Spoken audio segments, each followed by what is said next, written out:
and you're creating an individual component of AI for not only specific tasks, but your vision for the future is AI per person, Poonacha.ai, Bryce.ai, which is so cool because it's scaling the individual to sing their song with the world.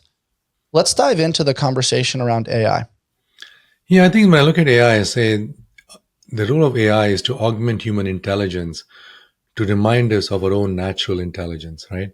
I've been a perspective that today, what you talked about is that AI is going to give us more agency. I feel today that if you look at the lens today, why do I need to work for a big corporation? I can be where I am. I can do what I do well, and I can provide that value. And when you talk about agentic AI, it's so funny because like AI is giving us agency to create these agents. So right now, there could be a kid in India who listens to this and saying, "What I want to know, I want to talk to Bryce. I want to know what Bryce did and how was his career switch and how did he do this?" And imagine your agentic AI, Bryce.ai, is helping this kid in India with tips how to start. You already have that knowledge. It just needs to be externalized. It used to be a blog post, it used to be a podcast. But imagine now I've taken all your podcasts and I've analyzed it and I've basically told this is how Bryce would answer. And now you basically make an AI out of it. And now you are helping people out. And your agent is working 24/7, right? So if somebody asks you, how do I start a podcast? What mic should I get? What camera should I get? What do I do? You answered that 100 times already, right? Why do you need to answer the 101st time? Your AI can do it. And it can do it over and over and over again. And you have all this knowledge. And I think the ability for you to externalize your internal knowledge. So when I looked at mental health and suicidal ideation, and I said, how could somebody feel that their life was just not worth it? There are 8 billion people, and could not even one person have come down there and done something? And I said, you have those dark nights of the soul. And what happens is that it doesn't matter what I do, nobody cares, right? And if there was this ability to say that, you know what, actually, I see like my AI is actually, people listening to me, there are things happening, there's somebody talking, it gives a glimmer of hope. My life means something. It might not have gone to school, I might not have gone, but I have this one skill and people love my one skill. And that's what's happening in TikTok, right? Those kind of platforms, because people feel like I'm able to externalize myself. And so when I look at AI today, I want to make sure that everybody has their unique ability externalized, right? And my superpower could be, it's like, okay, how do I look at a complex problem and dissect it down to small things so it becomes very tangible? Because I think if I had grown up in this country, I would have probably been diagnosed with ADHD. But that's my superpower. When I was growing up, I could hardly complete a sentence. I had a very bad stutter.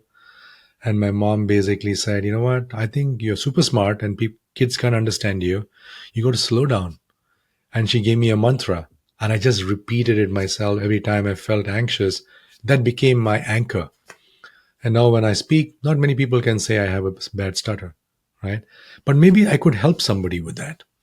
Maybe if I had life experiences and all put in, and I said I lost my father, maybe all his experiences could have been an AI and I could still be talking and conversing and unpacking certain things.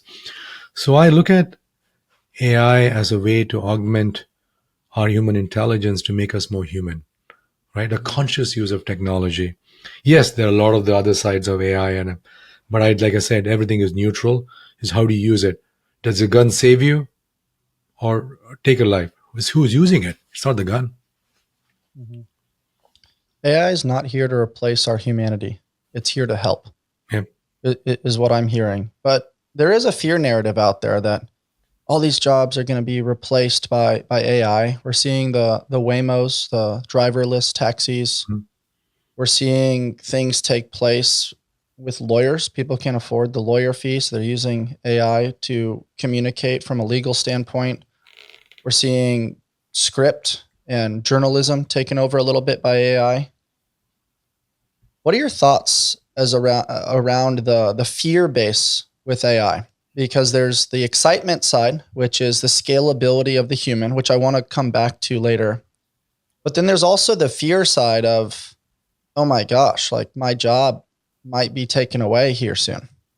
Yeah, so I think that is a very definitely a fear. I think everybody, I think when the horse drawn carriages were replaced by the first cars, I'm thinking of what would have been the conversation on all the horses and all the horse drawn carriages and everything. I will not have a horse in this thing, the cars are going to come. But things were there because of certain constraint, right? I was at Motorola, part of the whole, when the time was the Moto Razr phone. And imagine designing a phone without a keypad. That's what happened with the iPhone, right? So sometimes we do certain things because there were constraints, and the constraint became the job, and that became the lifestyle. We are now just externalizing things. We are coming to a new paradigm shift. So yes, there will be some pain, but in the long run, it's going to recreate a new reinvention of what it is. Why do we need, for example, today, if you tell, I need to look at my ECG and EEG manually on a printout on a paper. Why? There were people at one point who were basically just reading EEG and EEGs, right, on a printout. That's been computerized. Why do you want to make, and also mistake prone? So there were certain jobs which are done because of constraints, right? In this particular podcast, if it was done about 2 years ago, the transcript would have been manually, somebody listening to it, and probably in Asia, listening to what we said and then typing it out. Now there's auto transcribe. For the person doing it, yes, their job got replaced, but that was not a very good use of a person's intellect, Mhm. right? They could do something better. So I'm hoping it'll also spur a conversation on what can we do better, right? But we also have people who are now with a one person company, who's doing everything through AI and creating jobs and finding wealth. I think people have more agency on their lives. So yes, there is going to be pain. Yes, some of the yeah, yes, if you're a physician, there are certain things can be done with technology, but it will not. The good physicians will not go away. So I think the mediocrity ones will get augmented with technology.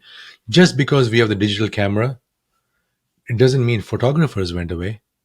It just made everybody. It made everybody gave everybody the ability to take a picture. Mm. But the photographers were good, just became better, right? Just because they're Sora doesn't mean everybody can create videos, right?